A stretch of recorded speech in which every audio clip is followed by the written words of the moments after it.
Hello student, this is Akanksha Sharma. You are watching my YouTube channel और आज मेरा topic है अकाउंटिंग इक्वेशन। मैंने पहली वीडियो में भी आपको अकाउंटिंग इक्वेशन की prepaid expense, outstanding expense, accrued income, unaccrued income उनको एक्सप्लेन किया अच्छे से। उन्हें किस तरीके से अकाउंटिंग इक्वेशन में एडजस्ट किया जाता है वो मैंने बताया है। आप उसको ज़रूर अच्छे से सॉल्व करके देखना, ठीक है। और आज मेरे अकाउंटिंग इक्वेशन में कुछ नई एडजस्टमेंट्स हैं, आप उनको देखो।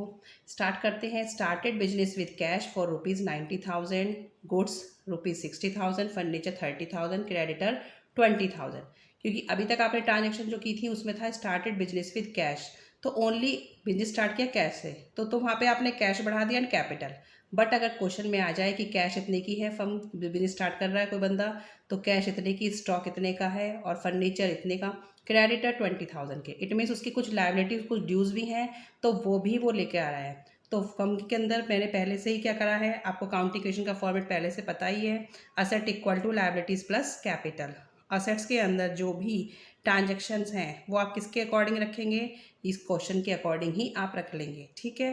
किस तरीके से, जैसे कि मैंने क्वेश्चन को रीड आउट किया, देन आफ्टर मैंने असेट में किस तरीके से आप एडजस्ट करेंगे, कैश, स्टॉक, फर्नीचर, डेटर, ये सब इसके अंदर थे।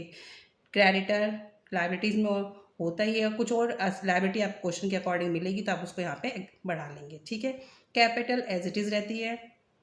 तो स्टूडेंट स्टार्ट करते हैं कि आपका किस तरीके से स्टार्ट होगा ये क्वेश्चन, ठीक है। अब स्टार्टेड बिजनेस विद कैश ₹90,000। तो बिजनेस फर्म के, जब बिजनेस स्टार्ट किया तो फर्म के अंदर कैश कितना आया, 90,000 का आया, ठीक है। स्टॉक कितना था, गुड्स कभी नहीं लिखेंगे, गुड्स रिप्रेजेंट करते हैं स्टॉक को, तो 60,000 का स्टॉक, ओके। एंड फर्नीचर है 30,000 का। जब उसने बिजनेस स्टार्ट किया तो उसके पास पहले से कैश, स्टॉक, फर्नीचर था, डेटर कुछ नहीं है। और क्रेडिटर, उसके कुछ ड्यूज थे जो उसने क्लियर नहीं किए होंगे, तो वो भी हैं 20,000 के। तो अब इसको कैसे इक्वल करेंगे आप, asset equal to liability plus capital. 90, 60, 150, 150 plus 30,000, it means 180। 180 में से अब 20,000 के आप ड्यूज क्लियर कर देंगे तो 160 की कैपिटल लगाई उसने, क्योंकि ये इसको पे करने हैं। अभी पे तो नहीं करी लाइबिलिटी, लेकिन पे करनी है। तो लेकिन total investment of the firm कितना है, ओनली 160,000, 1,60,000, ठीक है।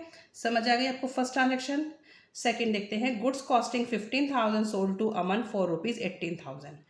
जिस ट्रांजेक्शन में किसी का नेम गिवन है और कैश की स्पेलिंग नहीं है, इट मीन्स वो ट्रांजेक्शन ऑन क्रेडिट हुई है, ठीक है। तो 15,000 की कुछ गुड्स थी, वो 18,000 में सोल्ड आउट कर दी हैं, किसको, अमन को। तो अब अमन से कितने आएंगे पैसे, 18,000 आएंगे, बट अभी आए नहीं है, बट आपने स्टॉक तो बेच दिया, तो आप कैश में तो कुछ नहीं होगा। स्टॉक कितने का गया, कॉस्टिंग जहाँ लिखा होता है वो actual value of goods, actual value of जो भी चीज़ आपकी है उसकी एक्चुअल वैल्यू होती है, ठीक है। तो 15,000 की चीज़ आपने 18,000 में बेची, तो लेकिन जब हम सोल्ड करते हैं तो ओरिजिनल वैल्यू कितने की है, 15,000 की, ठीक है। Furniture as it is. Debtor से कितने आएंगे, 18,000 रिसीव करोगे, अभी करे नहीं हैं।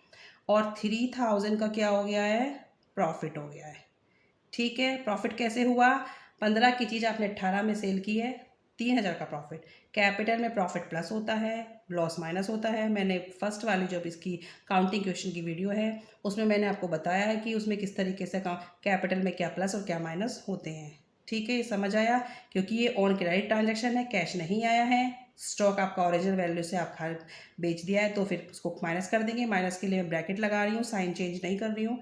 डेटर से आएंगे 18,000, अभी नहीं आए हैं। और 3,000 का प्रॉफिट हो गया। प्रॉफिट वो इसी अकाउंटिंग ईयर का, इसलिए आप प्लस कर देंगे कि बेशक वो आपको कैश में नहीं मिला अभी, ठीक है। तो आप क्या करेंगे, अब इनकी कैलकुलेशन कर लेंगे। 90,000, 45,000, 30,000।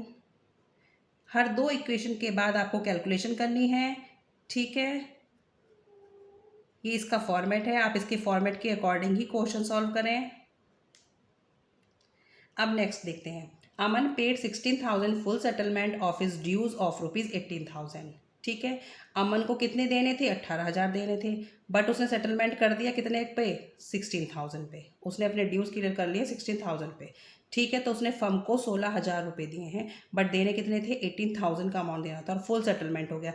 इट मीन्स उसके काम खत्म। उसने जो जहाँ फुल सेटलमेंट आ जाएगा ना, वहाँ पे आपके डेटर, आपके क्रेडिटर, कोई बाकी ड्यू नहीं बचते हैं, जहाँ ये वर्ड आ जाएगा जिस भी ट्रांजेक्शन में। ठीक है, तो 18,000 की तरह जगह 16,000 दिए हैं। इट मीन्स फर्म के अंदर कैश कितना आ गया, 16,000। ठीक है, और डेटर अपने 18,000 से ही उसने क्या कर दिए, ख़त्म कर दिए, क्योंकि फुल सेटलमेंट वर्ड आ गया। अगर फुल सेटलमेंट नहीं होता, 16,000 ही वो पे करता, तो 16,000 से ख़त्म करने के बाद 2,000 के मेरे डेटर फिर बच जाते। बट फुल सेटलमेंट है तो इट मीन्स काम, अब डेटर कुछ नहीं बचे हैं। और फर्म को क्या हुआ है, 2,000 का लॉस हो गया है, क्योंकि कहाँ कितना था, 18,000, बट दे कितने रहा है, 16,000।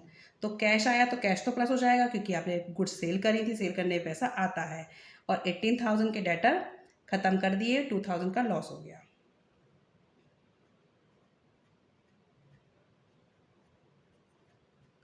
हर दो के बाद आप क्या करेंगे, न्यू इक्वेशन प्रिपेयर करेंगे।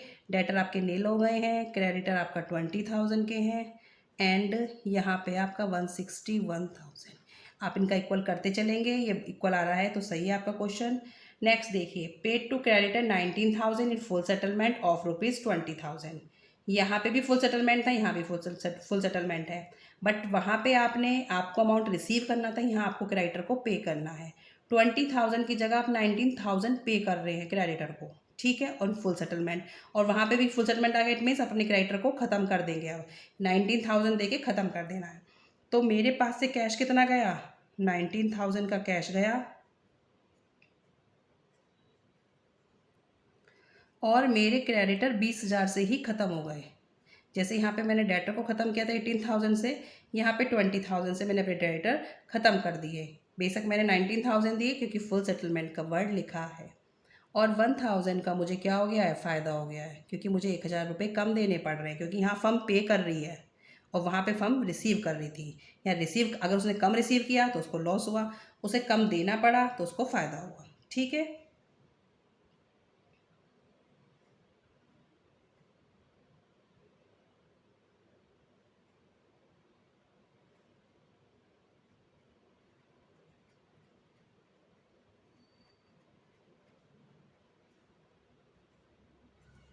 इन कैलकुलेशन को स्टूडेंट अपने आप भी करके देखें, तभी ये समझ आएगा। ठीक है, अभी आपका इक्वल आएगा। अब नेक्स्ट देखते हैं, sold goods costing 20,000 at a profit 20% to X. X कोई है बंदा, आपने उसको क्या किया है, गुड्स सेल करी है। ठीक है, कैश की स्पेलिंग कहीं नहीं लिखी है, इट मीन्स यहाँ तक की ट्रांजेक्शन आपकी क्या समझ आ रही है कि ऑन क्रेडिट हुई होगी। 1/3 पेमेंट रिसीव्ड इन कैश, उस जो भी कुछ आया है अमाउंट, उसका 1/3 आपको कैश में रिसीव हुआ है। ठीक है, तो 20,000 की चीज़ आपने 20% के प्रॉफिट से बेची, तो 20,000 की चीज़ 20% प्रॉफिट लगा लेंगे, अमाउंट आएगा 4,000।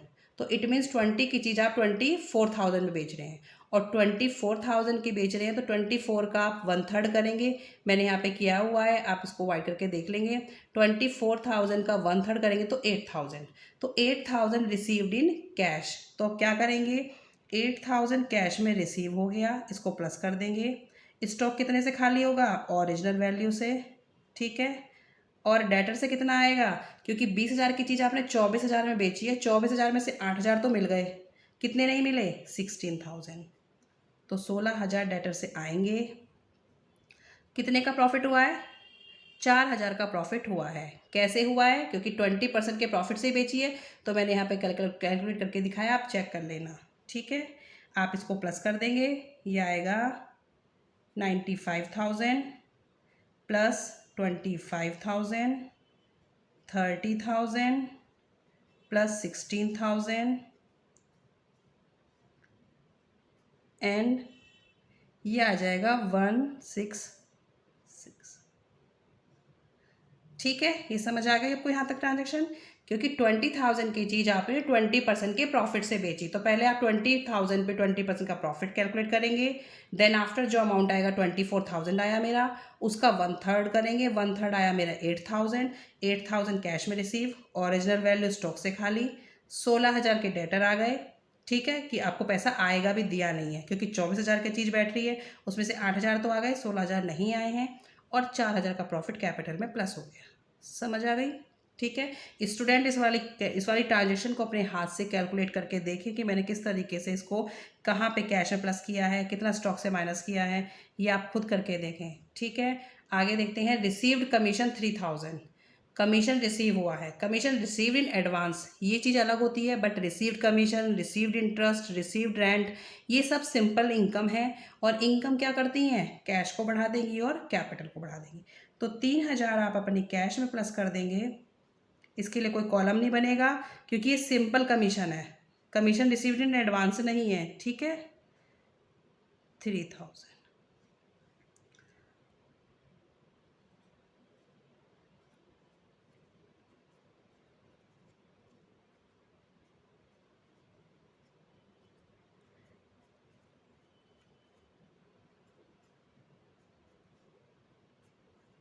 अब स्टूडेंट आप कैलकुलेट करेंगे तो ये 169 है, इधर तो कुछ है नहीं, तो 169, ये भी आपका 169 आएगा। ठीक है। अगर ये आपका मैच करता है तो आंसर आपका सही है। अगर आपने कहीं भी मिस्टेक की होगी तो ये आंसर मैच नहीं होगा, क्योंकि आपका फॉर्मूला क्या कहता है? Asset equal to liability plus capital.